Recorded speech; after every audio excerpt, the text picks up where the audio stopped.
Vivian speaking more about city life. 关注房子，关注城市，更关注生活。I will see you every Wednesday night. 国际生活家直播采访秀 Vivian speaking， 每周3晚7点半，不见不散。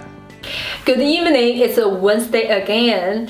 Now it's a Vivian speaking time, and tonight is my honor to have my friend Greg McIsaac with me, and he's from Canada. He's a chairperson of the Jane Goodall Institute of China. Also, he's a founder of the Root and Shoot Environmental Education Program. So would you like to say something to my audience? Only that it's a pleasure to be on Vivian speaking. Thank you so much. Greg, I heard that you've been in China for a long time. So I wonder how long have you been in China? And during those years, what impressed you most? Okay, I've been in China for 25 years. 25. I came here in 1994. 1994. Right. Okay. And one thing that's really impressed me about China is that when I came here, there wasn't much industry. There weren't very many cars on the street or anything like that. Now it's absolutely crazy the way China has developed. Yeah, now there's no place to park the car. Exactly. Yeah. So have you been to Tianjin before? Yes. Okay. Quite a few times. And it's so easy to get to Tianjin because it's only 30 minutes away on the fast speed train. Yeah. So what's the difference between these two cities, in your opinion? In my opinion, Beijing is the city where it's the capital. It feels like there's a lot of government relations going on. In Tianjin, there's more of a feel of industrialization. It's a port city. So a lot of goods are coming into Tianjin and being distributed throughout China. I like Tianjin. Okay, well, when you talk about the port city, so you mean the place you went to Tianjin is that the downtown of Tianjin? I've been to the downtown of Tianjin. Okay. And it's very modern because I remember going there the first time, I think, in the year 2000, and everything was under construction. And now I don't recognize it from those years, early years. It's totally changed. Okay. And that's what impresses me most about China. It's the largest scale, I think, of human development of any nation in the history of mankind. Yeah. So have you been to Haihe River? Yes. You saw that, right? Okay. Here I have the book, The Jane Effect, and I understand that there is an article inside and it's written by you. The title is Why Does the Jane Goodall Inspire Me? So could you share with us why does the Jane Goodall inspire you? Okay, first of all, I met Jane Goodall in 1990 in Dar es Salaam, Tanzania, in East Africa. And at the time, Jane was celebrating 30 years of work at the Gombe Stream National Park, and where she was studying the chimpanzees. At the same time, there were a group of Tanzanian students who wanted something done about the environment because they were living in a country which it's a natural reserve. The whole country is just one big park, animal park, and everybody goes on safari, but nobody was looking after it, and nobody was teaching them environmental education. So Jane, along with these students and myself, started an organization called Roots and Shoots. Oh, Roots and Shoots, that organization started from then, right? Yes, yes. And so Jane came up with the name Roots and Shoots for them, and I took them on safari to view the animals and to study them. Jane then went to all the schools around in Dar es Salaam and to teach environmental studies with them. She then went to Europe, then Canada, the US, to talk about the environment. And finally, I came to China in 1994 and started the first ever Roots and Shoots group here in Beijing.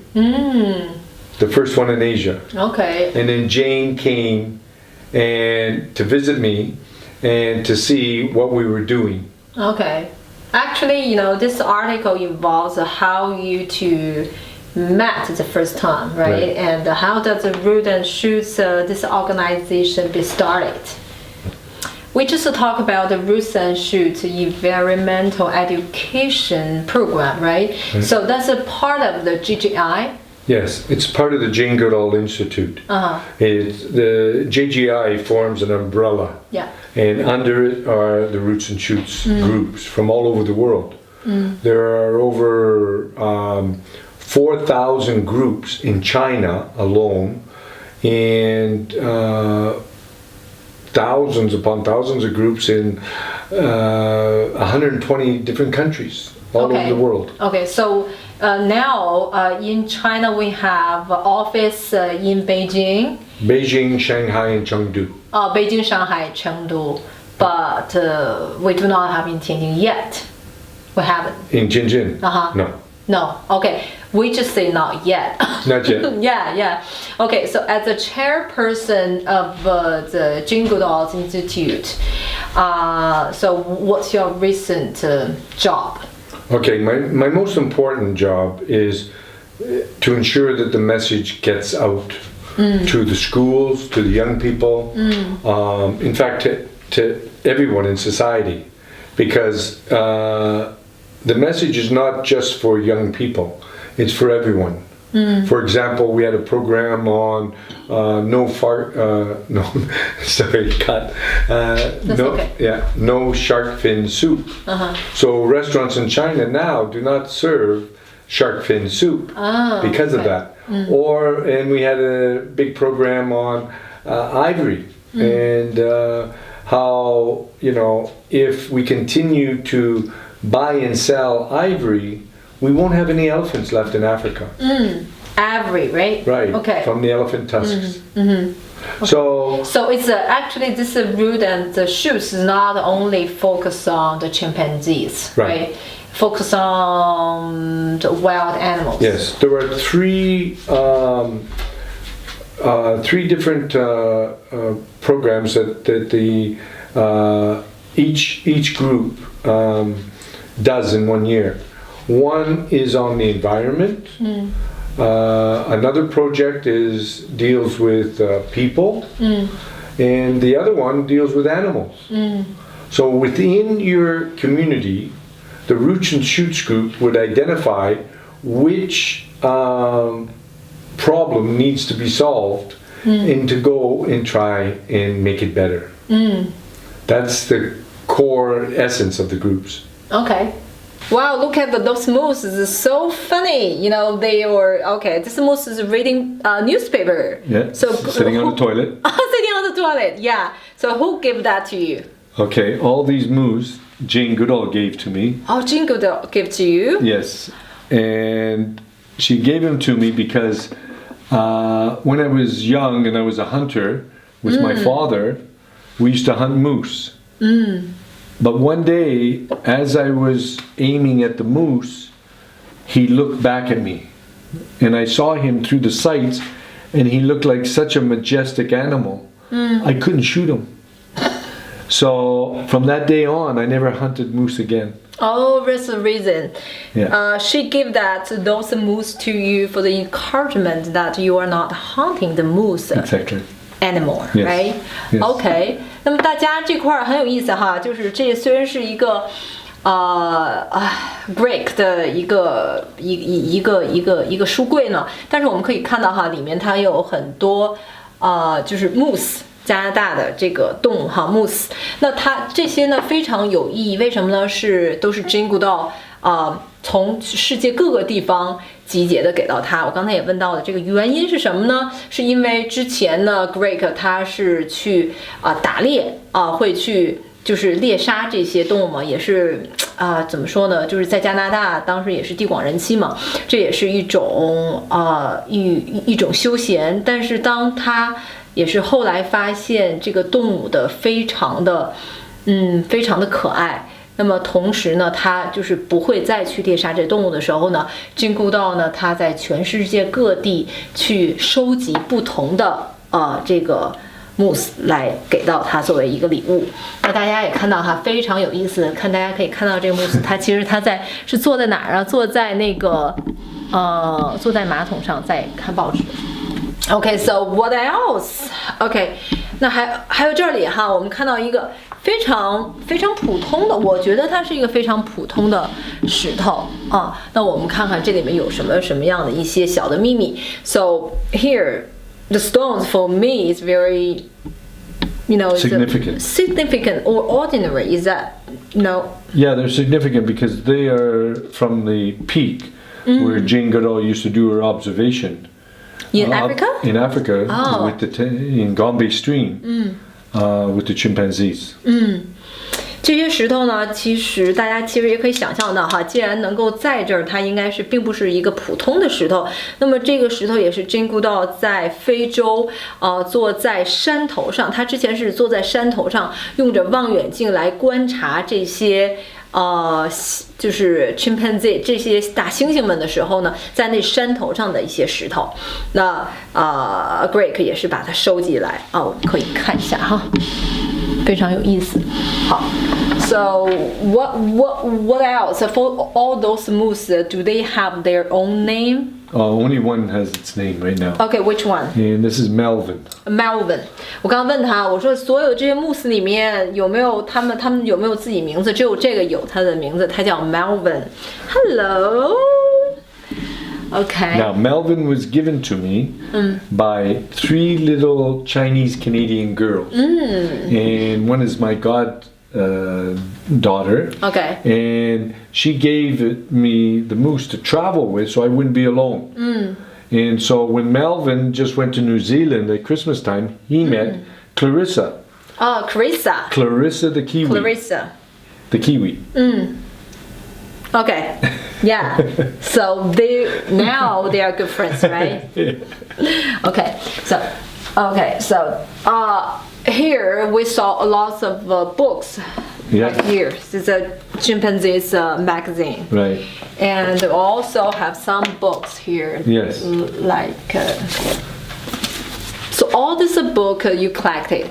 Yeah, Jane gave me those books. Oh, Jane gave you those books. Yes. And every time she comes, she has a new one for me that she's written that year. Okay, so do you know how many Jane Goodall's books have been published yet now? Have been published? Yeah. Oh, I'd say at least 20. 那我们可以看到哈，就是不知道我们的摄影师能不能把镜头对准这边，有很多的Jane Goodall的书哈。那这些书呢，也是每次Jane Goodall他来到中国的时候呢，他都会拿一本给到Greg。那我刚才也问了，那现在到底有大概多少本书已经出版了呢？关于Jane Goodall呢，他说也是不下于20本。Okay, look at here. So this is a Life Achievement Award for Dr. Jane Goodall. Right. Right? Yes. So this is what's the time for the award? Well, the award was given to her because of her work in China on environmental issues.